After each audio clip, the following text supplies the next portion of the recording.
Shalom everyone, this isツァルファティ. I'm here in Galilee, my house, and sorry if there's a distraction behind me. This is my son's dog, but few very important things happened today and most likely are going to happen in the next few hours. So I'll wait few minutes for you to connect, and then we'll talk about how this new year began right here in Israel. Okay, so let me wait a couple minutes. Let's see where you guys are from. I see people from Virginia. I see people from where else? Tell me where you're from. Missouri. Yes, wonderful. Good. So, guys, it's not breaking news because if you follow me on Telegram, it's been almost 12 hours ago that I reported that 2 rockets fired by Hamas from Gaza landed right on the coast of Tel Aviv. In fact, people who were walking on the beach saw the explosion in the waters of the Mediterranean. 2 rockets were fired at 7 a.m. this morning from Gaza to Tel Aviv. Just so you know. Now, why am I saying that? There's quite a few places in the Middle East that are on the verge of a great escalation. One is, of course, Israel has to retaliate. The Palestinians say, hey, look, there was some weather, maybe some lightning hit the launching device, blah, blah, blah, of course. Israel is determined to respond, but we do not want to start another cycle of violence that will last for weeks. And so there is going to be some escalation tonight, most likely by the Israeli Air Force, and so tune in for that. Another thing, the U.S. forces in Iraq are bracing towards a rocket attack in the coming few hours by the pro-Iranian militias that are marking the second anniversary of the death of Qasem Soleimani, if you remember. In fact, not only that, they are very frustrated that America did not pull out of Iraq as promised. And so there is a high alert, and it's not if, it's when. Another thing we have unusual air traffic over the Russians, and that is telling us that there's 2 things that are going on. There's a Ukrainian soldier that died on the border between the Ukraine and Russia. There's a massing up of forces there in preparation for a big war on the Ukrainian border, but the Russians want to make sure that it's not going to affect their presence in Syria. So they are not comfortable with stuff that is happening in Syria, such as the Israeli strike in Latakia that was literally 15 miles away from the Russian main Air Force base, Khmeimim, and the Russian air defense system did not work. So they're a little embarrassed. So there is escalation in Gaza, in Iraq. There's escalation going on the Ukrainian border, and there is escalation that is going on also in Syria.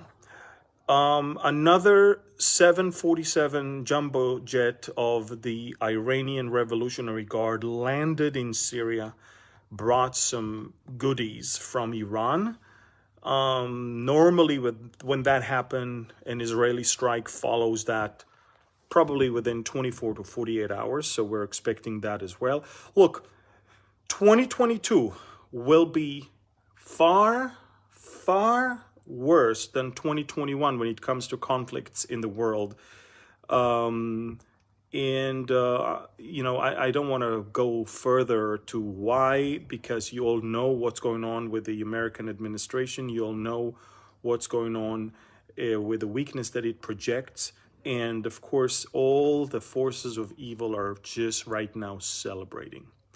So I just want you to know 2 rockets were fired this morning from Gaza towards Tel Aviv, landed in the Mediterranean Sea. Everybody could see them exploding in the waters of the Mediterranean. Again, Israel is going to retaliate very soon. There's stuff going on in Iraq. American forces are on high alert, bracing towards a massive rocket attack to mark the anniversary of the killing of Qasem Soleimani. We have a lot of stuff going on the border between Ukraine and Russia, and also in Syria. So expect the next 72 hours to be very, very eventful. And again, I say that every new year, but I always say you're going to miss the last year if you think this one will be better. Unfortunately, the players that we see around, both in America, both in Iran and Russia, Turkey, and of course the horrible, very dysfunctional government in Israel, all of that is a combination for problem, for trouble, for explosive events. And I just want you to know things are not going to get better, but for the believer, I believe this is the best time to talk about faith, because I think that everybody will have to ask themselves, okay, what am I going to hold on to in these days? So I want to encourage you. Somebody says, choose your battles. Well, choose your battles, okay? Our battle, from the moment the gospel began to be preached in Jerusalem, the battle has been only one. We needed to preach the gospel. That's what it was all about. It has never been anything else. The only time Peter said we are ought to listen to God and not to anyone else was when he was told not to preach the gospel.